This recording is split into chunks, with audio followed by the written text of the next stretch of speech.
The middle of June at length arrived and everything had been matured. The note was written and delivered, and on a Monday morning I left the house for the New Bedford packet as supposed. I went, however, straight to Augustus, who was waiting for me on the corner of a street. It had been our original plan that I should keep out of the way until dark and then slip on board the brig. But as there was now a thick fog in our favor, it was agreed to lose no time in secreting me.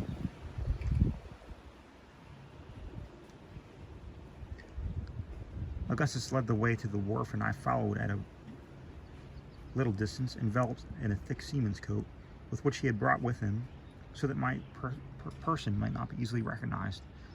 Just as we turned the second corner after passing Mr. Edmund's well, who should appear, standing right in front of me, but looking me full in the face, but old Mr. Peterson.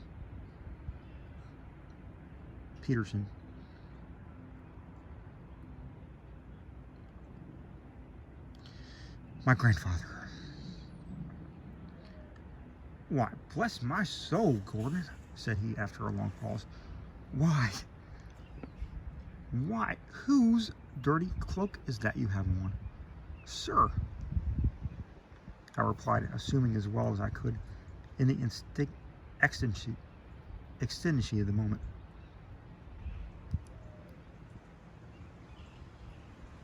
an air of offended surprise, and talking in the gruffest of all imaginable tones. "Sir, you are somewhat mistaken. My name, in the first place, be it nothing at all like Gordon, and I want you to know better, you blackguard, than to call my new overcoat a dirty one." For my life, I could hardly refrain from screaming with laughter at the odd manner in which the old gentleman received this handsome rebuke.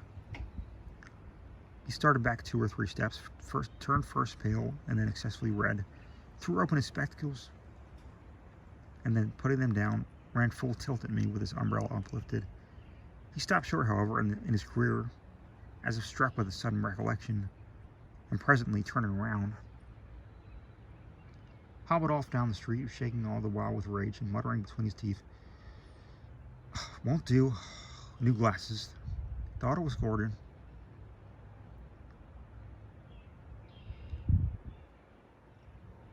Good for nothing. Saltwater Long Tom."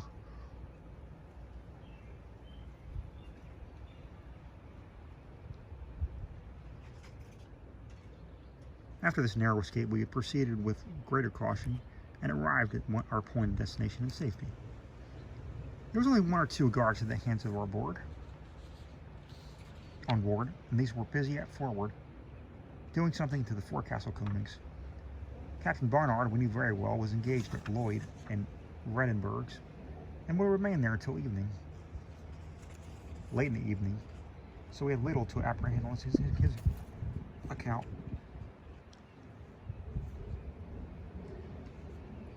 Augustus went first up the vessel's side, and in a short while I followed him, without being noticed by the men at work. We proceeded at once into the cabin and found no person there. It was fitted up in the most comfortable style, a thing somewhat unusual in a whaling vessel. There were 4 very excellent staterooms with wide and convenient berths. There was also a large stove, I took notice, and a remarkably thick and valuable carpet covering the floor of both the cabin and staterooms. The ceiling was full 7 feet high, and in short, everything appeared of a more roomy and agreeable nature than I had anticipated. Augustus, however, would allow me but little time for observation, insisting upon the necessity of my concealing myself as soon as possible. He led the way into his own stateroom, which was on the starboard side of the brig, and next to the bulkheads. Upon entering, he closed the door and bolted it. I thought I'd never seen a nicer room than this, than one I was now found myself. It was about 10 feet long and had only 1 berth, which, as I said before, was wide and convenient. In that portion of the closet nearest the bulkheads, there was a space of 4 feet square, containing a table, a chair, and a set of hanging shelves full of books, chiefly books of voyages, and not to forget a kind of safe or refrigerator in which Augustus pointed out to me a host of delicacies, both the eating and drinking department. He now pressed with his knuckles upon a certain spot of the carpet in one corner of the space just mentioned, letting me know that a portion of the flooring, about 16 inches square,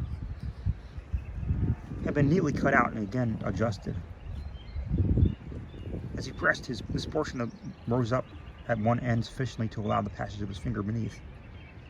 In this manner, he raised the mouth of the trap, to which the carpet was still fastened by tacks, and I found it led into the afterhold. He next lit a small taper by means of a phosphorus match, and placing the light in a dark lantern, descended with it through the opening, bidding me follow. I did so, and then he pulled the cover up over the hole by means of a nail driven on the side. The carpet, of course, resuming its original position on the floor of the stateroom, and all traces of the aperture being concealed.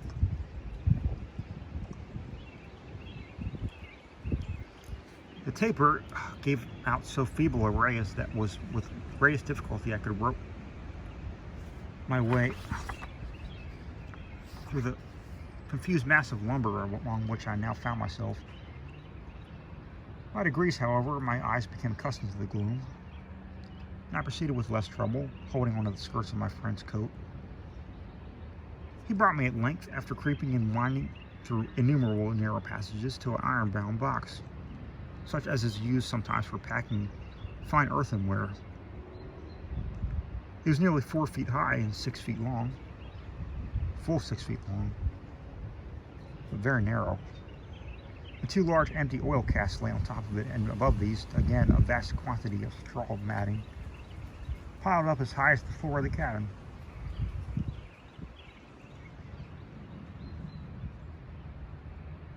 In every other direction was wedged as closely as possible, even up to the ceiling. A complete chaos of almost every species of ship furniture, together with a heterogeneous medley of crates, hampers, barrels, and bales, so that it seemed a matter no less than miraculous that we had discovered any passage at all to the box. I afterward found that Augustus had purposely arranged this stowage in this hold with the view of affording me a thorough concealment, having had only one assistant in the labor, a man not going out in the brig. My companion now showed me that one of the ends of the box could be removed at pleasure. He slipped it aside and displayed the interior, in which I was excessively amused. A mattress from one of the cabin berths covered the whole of its bottom, and it contained almost every article of mere comfort which could be crowded in so small a space, allowing me at the same time sufficient room for my accommodation either in a sitting position or lying at full length. Among other things, there were some books, pen, ink, and paper, 3 blankets, a large jug full of water, a keg of sea biscuit, 3 or 4 immense bologna sausages, an enormous ham, a cold leg of roast mutton, and half a dozen bottles of cordials and liquors. I proceeded immediately to take possession of my little apartment, and this with a feeling of higher satisfaction I am sure that any monarch ever experienced upon entering a new palace. Augustus then now pointed out to me the method of fastening the open end of the box, and then holding the taper close to the deck, showed me a piece of dark whipcord lying along it. This, he said, extended from my hiding place throughout all the necessary windings among the lumber to a nail which was driven into the deck of the hold, immediately beneath the trapdoor leading into his stateroom. By means of this cord, I should be enabled readily to trace my way out without his guidance, provided any unlooked-for accident should be render such a step necessary. He now took his departure, leaving with me the lantern, together with a copious supply of tapers and phosphorus, and promising to pay me a visit as often as he could try to do so without observation. This was on the 17th of June. I remained 3 days and 3 nights, as nearly as I could guess, in my hiding place without getting out of it at all, except twice for the purpose of stretching my limbs by standing erect between 2 crates just opposite the opening. During the whole period I saw nothing of Augustus, but this occasioned me little uneasiness, as I knew the brig was expected to put to sea every hour, and in the bustle he would not be easily find opportunities of coming down to me. At length I heard the trapdoor open shut, and presently he called in a low voice asking if all was well, and if there was anything I wanted. Nothing, I replied. I am as was well, and if there was anything I wanted, I am as comfortable as can be. When will the brig sail? She'll be on her way in less than half an hour, he answered. I came to let you know, and for fear you should be uneasy at my presence and my absence. I should not have a chance to going down again for some time, but perhaps 3 or 4 days more. All is going right well above board. After I go up and close the trap, do you creep along by the whipcord to where the nail is driven in. You will find my watch there. It will be useful to you, as you have no daylight to keep time by. I suppose you can't tell how long you've been buried. Only 3 days. This is the 20th. I would bring the watch to your box, but I'm afraid of being missed. With this he went up.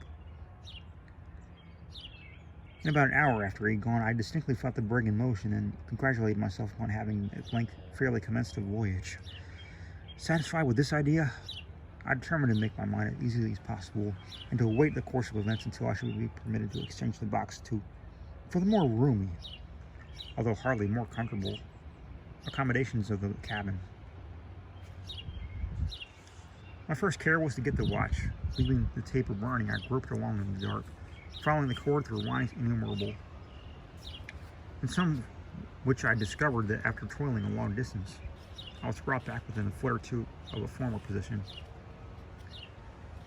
At length I reached the nail, and securing the object of my journey, returned with it in safety. I now looked over the books which had been so thoroughly provided. With this I amused myself with some time. When growing sleepy, I extinguished the light with great care.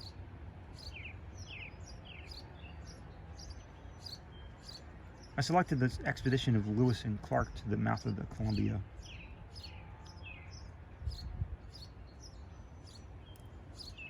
And soon fell into a sound slumber. Upon waking, I felt strangely confused in mind, and some time elapsed before I could bring to recollection of the various circumstances of my situation. By degrees, however, I remembered it all. Striking a light, I looked at the watch, but it was run down, and there were consequently no means of determining how long I slept. My limbs were greatly cramped, and I was forced to relieve them by standing between the crates. Presently, feeling an almost ravenous appetite, I bethought myself of the cold mutton, some of which I had just eaten before going to sleep, and found excellent. What was my astonishment in discovering it to be in a state of absolute putrefaction. This circumstance occasioned me great disquietude, for connecting it with the disorder of mind I had experienced upon waking, I began to suppose it must have been slept for an inordinately long amount of period of time. The close atmosphere of the hold might have something to do with this, and might, in the end, be productive of the most serious results. My head ached excessively. I had fancied that I drew breath with difficulty, and in short, I was oppressed with a multitude of gloomy feelings. Still, I could not venture to make any disturbance by opening the trap, or otherwise, and having wound up the watch, contented myself as well as possible. Throughout the whole of the next tedious 24 hours, no person came to my relief, and I could not help accusing Augustus of the grossest inattention. What alarmed me chiefly was that the water in my jug was reduced to about half a pint, and I was suffering much from thirst, having eaten freely of the bologna sausages after a loss of my mutton. I became very uneasy and could no longer take any interest in my books. I was overpowered, too, with the desire to sleep, yet trembled at the thought of indulging it, yet less there might exist some pernicious influence like that of burning charcoal in the confined air of the hold. In the meantime, the roll of the brig told me that we were far into the main ocean, and a dull humming sound which reached my ears as if from an immense distance convinced me that no ordinary gale was blowing. I cannot imagine a reason for the absence of Augustus. We were surely far enough advanced in our voyage to allow my going up. Some accident might have happened to him, but I could think of none that would account for his suffering me to remain so long and so a prisoner, except indeed his having suddenly died or falling off aboard. Upon this idea I could not dwell with any degree of patience. It was possible that we, baffled by headwinds and were still in the near vicinity of Nantucket,